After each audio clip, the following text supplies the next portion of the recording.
So hello guys, welcome to our channel. చూద్దాం అనుకుంటా అని ఇస్త్రీ షాప్ ఏడుందా? ఇస్త్రీ షాప్ లేదా? ఏడుంది ఇస్త్రీ షాప్? ఏడుంది బాబు? ఇక్కడ ఇస్త్రీ షాప్ ఏడుందంట లేదా? ఏడా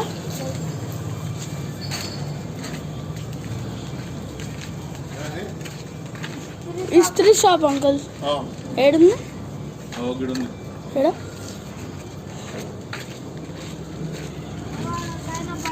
తీస్తుండు కదా ఓకే, థ్యాంక్ యూ.